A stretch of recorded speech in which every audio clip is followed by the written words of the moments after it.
Okay, read this with me. A problematic pattern of substance use leading to clinically significant impairment.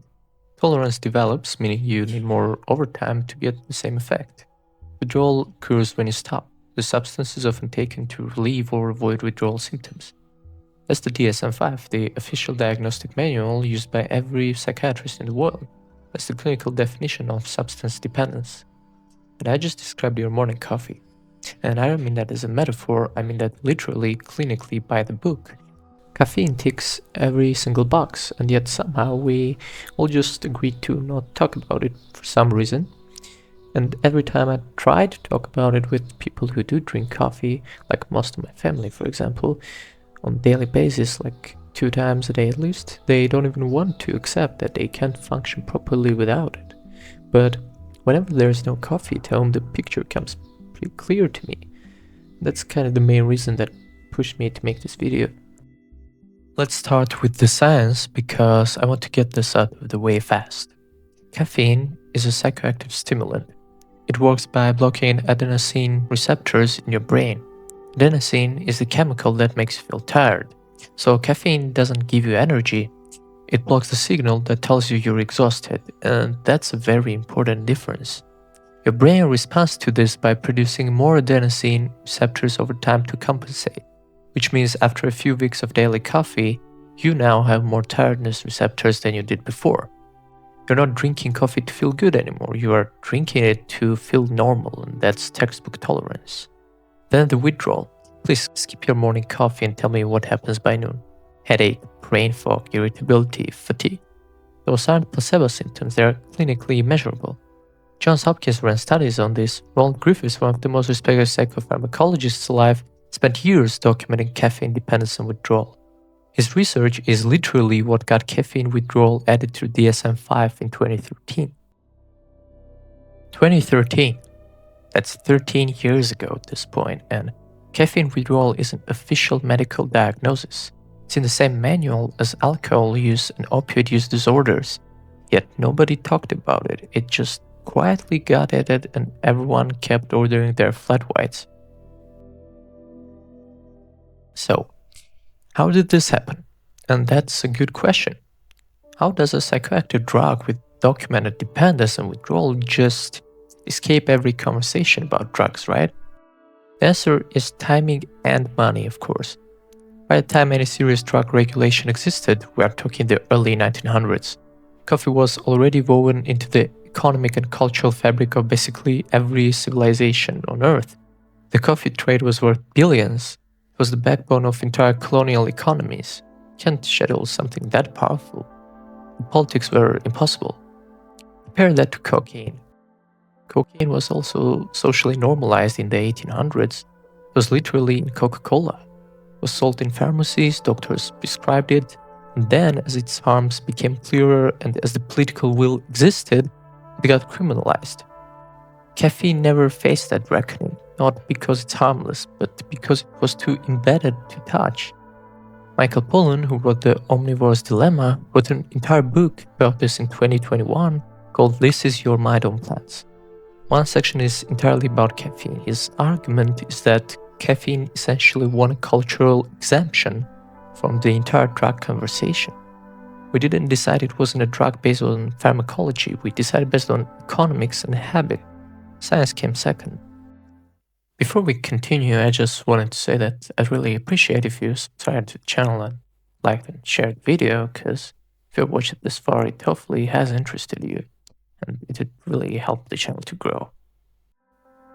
Now, here's the best part, and I realized just how big this is only recently. It's not just that caffeine escaped legal security, it's that we built entire social systems around consuming it. Like, we didn't just tolerate it, we basically made a ritual out of it. Think about what let's grab a coffee actually means in 2026. It's how you do a job interview, it's how you go on a first date, it's how you have a difficult conversation with a coworker, it's how you catch up with a friend. It's basically a synonym for a human connection at this point. We took a psychoactive stimulant and turned it into the default social ritual of modern life. And look, I'm not saying that's necessarily bad. I'm just saying it's insane when you zoom out. Imagine if, instead of coffee, those same rituals were built around, I don't know, a mild amphetamine, same effect profile, same mild stimulation, but hey, want to grab an Adderall and chat? That sounds insane, right? But pharmacologically, the gap is smaller than you think. Then workplaces. This one is my favorite. Companies spend thousands of dollars making sure there's free, unlimited coffee available to every employee all day.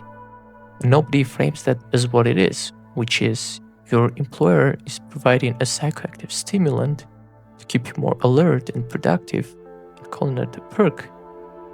If a company said we provide free mild stimulants to all employees, in any other context there'd be a scandal. But we have an espresso machine in the kitchen is a selling point on a job listing. The genius, if you want to call it that, is that the drug itself reinforces the ritual, because caffeine withdrawal makes you tired and irritable, and coffee fixes that. Every morning you wake up slightly in withdrawal, and the cure is also the social act. The drug and the ritual are perfectly fused, you can't separate them. Now, to be fair here, the honest version of this argument has a caveat. Caffeine is not as destructive as most of the substances we do criminalize. Unlike even alcohol, it doesn't impair your judgment, doesn't make you violent, doesn't destroy your liver. Unlike opioids, the dependency ceiling is relatively low. Most people function fine on it, and quitting, while unpleasant, is not dangerous. There's actually a decent body of research suggesting moderate coffee consumption has some real upsides. Lower risk of Parkinson's, type 2 diabetes, some liver conditions. So it's not like we're all victims of some silent epidemic. That's a real distinction. I think it's worth mentioning. I'm not doing a conspiracy theory here, but if anything, that actually makes my point sharper, not weaker. Because the conversation around drugs has never been purely about harm levels.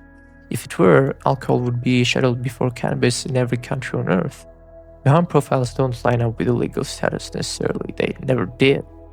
Caffeine happens to be both generally lower harm and culturally protected, so it gets a double pass. But what about the substances that are lower harm than alcohol and have no cultural protection? They're still criminalized. The deciding factor was never really the chemistry or the harm, it was about who used it, when it got embedded in culture and how much money it made. Coffee won the ultimate prize. It didn't just get tolerated, it got elevated. It became aspirational. There's a whole aesthetic, people whose entire personality is being a coffee person, who, to be honest, do piss me off a bit. Specialty roasts, origin stories, brewing methods, we turned the drug habit into a hobby. So next time someone says they can't function before their morning coffee, they're being more medically accurate than they might even realize.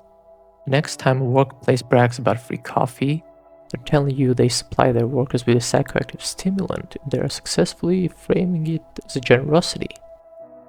And next time you hear a conversation about drug policy, about addiction, about what substances society should or shouldn't tolerate, maybe, just maybe, think about the fact that the most widely consumed psychoactive drug on earth gets a complete exemption from all of it.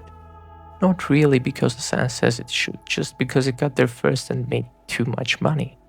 You're not a coffee person, you are dependent on a drug to have been told is a personality trait, which honestly is kind of impressive marketing.